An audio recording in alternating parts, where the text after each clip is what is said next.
Hi guys, welcome to Wellness Crew.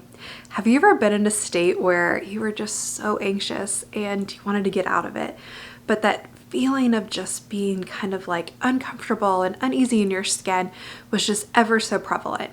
And perhaps it was something that you can put a pinpoint to, like you know exactly what brought on this state of anxiety, or perhaps it's just something that you've been living with consistently and is something that you want to work through as an everyday practice. Well, in this video today, we are going to go through 5 things that can help you transition from a state of anxiety, that restlessness, into a more calm and balanced state.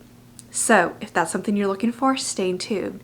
And if so, we also have a gift for you that will help as well.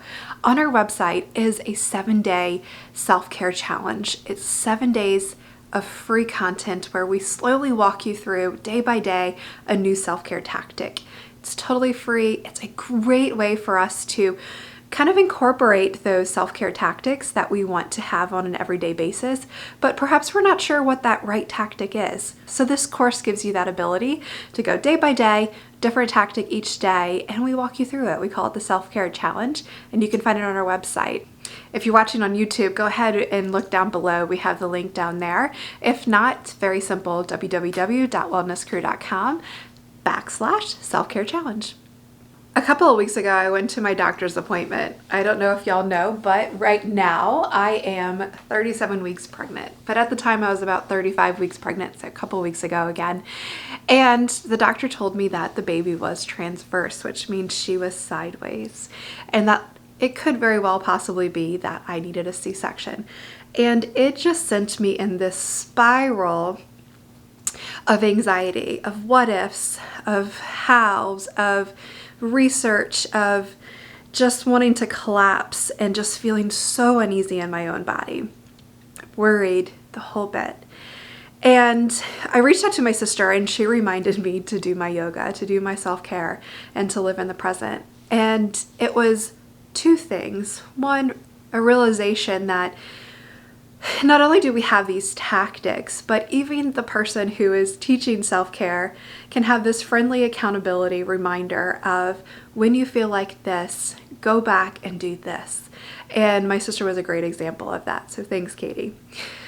But it also reminded me that sometimes we forget about what we can do when we're in this anxiety state, because we almost just want to feed into it more and more and more. So today I wanted to walk you through 5 self-care tips. I'm gonna go and take a new spot and sit down so I can breathe a little bit better, but 5 tips on how we can go from this state of anxiety to balanced and grounded and in a centered place. So let's go ahead there and we will talk it through. All right, sitting down here, a little more space to breathe so that I can talk you through some of these amazing tips. The first thing I want to relay to you is very simple, which is when we find ourselves in this state of anxiety, whether we know what's driving it or whether it's something that we just live on an ongoing basis with, the knowledge and the reminder to ourselves that the only thing we can control is the right now is a powerful tool. And it's not necessarily a tactic, but something as almost you can create as a mantra of reminding ourselves the only thing I control is in the present. So that when we do feel ourselves going through this Google search of what ifs, that we remind ourselves to connect back to our breath, to live in the present, and to kind of just ground ourselves there. So the only thing we can control is in the present, this little mantra. So maybe there's 6 tips in here. The first one though I wanted to talk about is journaling. Now, journaling is not something that comes natural to me. I'm not a big writer, but what is nice is to read a journal prompt about, and I will post them below, but to read a journal prompt and to reflect on it. Now, if you are a writer, grab your notebook, grab a computer and type it out. Get those thoughts out on paper, and it's going to help us work through some of those mental chatters that we have. But journaling, getting it all out on paper, and often what we will see is that there's a transition as we're writing, almost a calming of our own selves as we journal through this anxiety state via a prompt. Again, go ahead and check down below, and I'll give you some prompts for you to use. Secondly, concentrate on the good. Our mind is so powerful. If we can refocus on what we are grateful for or what other goodness we see in the world, and we can put our focus there and almost distract ourselves, but in a positive light. There's a lot of positivity out there, and if we can just refocus there and see that good, perhaps create a grateful list, but refocus on what that goodness is.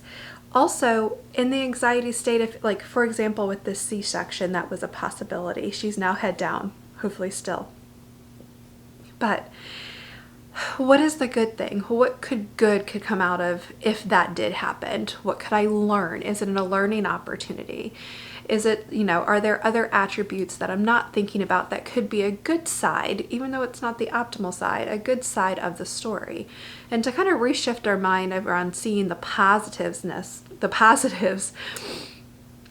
versus really fixating on those negatives and creating that kind of anxiety feeling and having it spiral more and more, and just stopping the spiral and saying, okay, what good could come out of this, or what good can I see around me that I can refocus my attention on and kind of put my energy there. So number 2 is concentrate on the good. Number 3 is my favorite one, and this is a great one for a lot of different instances, but it's very simple as well. Let the quiet sink in. Go find a quiet spot, whether it's your bedroom or if it's outside on a rocking chair or on a folding chair, whether it's on your couch, but find a quiet spot. Could be in the car too. Find a quiet spot and just let the quiet sink in. Phones down, and that's probably the hardest part. Phones down, set a timer, and just reflect. Let the mind chatter go, find a quiet spot, and just kind of almost listen for what the quiet sounds like, almost a meditation. So in listening for, do I hear birds? Do I hear the Roomba going off? Do I hear the air conditioner? And just kind of quiet the mind that way. It can be a meditation without being a meditation, but let the quiet sink in. See what comes up from your heart. And that's what we're doing when we let the quiet sink in. We're letting our intuition come to fruition. And sometimes we just need our intuition to come and tell us it's going to be okay. And that's where we need to be, right? But we can only do that if we let the quiet happen. And a lot of times the antithesis when we're in this anxiety state is we want to fill it. We want to fill it with TV. We want to fill it with music in our ears. We want to fill it with something. And the opposite is what we need to do. We need to let the quiet sink in, listen to what our heart's telling us, and then act upon this. Because generally, as a rule of thumb, we always have the answer right here if we take the time to listen to it. So, number 4, go to your happy place. I have one happy place, and I haven't been to it in a couple of years now that I'm thinking about it, but I'm going to go in for this video just to show you where it is. And my happy place, and I almost went here this day that this was happening, is the river. It's right down the street. It's not hard to get to, but going to it and just seeing the river move, seeing the water move is very calming. It's a happy place for me. Your happy place could be somewhere that's filled with people too, though. It doesn't have to be quiet. But something that brings you joy, brings you happiness. I did on this day listen to my happy podcast, or my happy playlist. So I have a playlist in Apple Music where I keep all of the songs that are meant to uplift me. Silly things like Taylor Swift's Shake It Off. Space Jam is on there.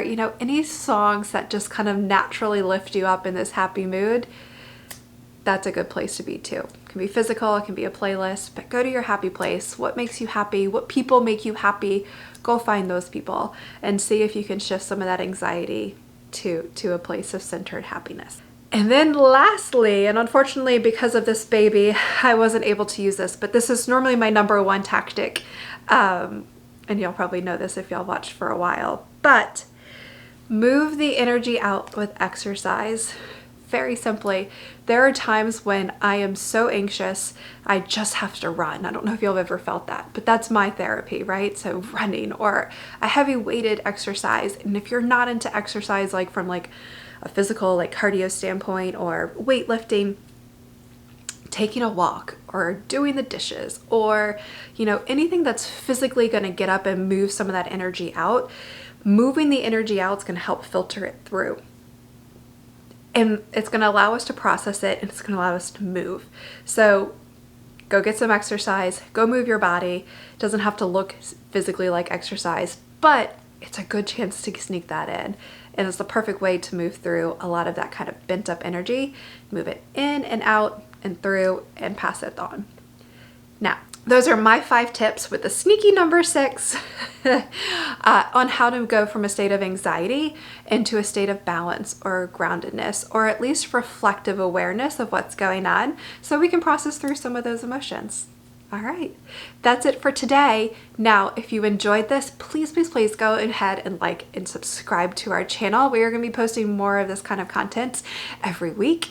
And reminder, that free gift, we have a gift for you. If you are looking to implement more self-care habits into your system, or into your routine, but you do not know where to start, go check out our webpage. There is a beautiful free 7-day self-care challenge that goes through each day, has a different tactic, and we walk you through all kinds of fun self-care tidbits. So go check that out, sign up, and let's stay in touch. Bye guys.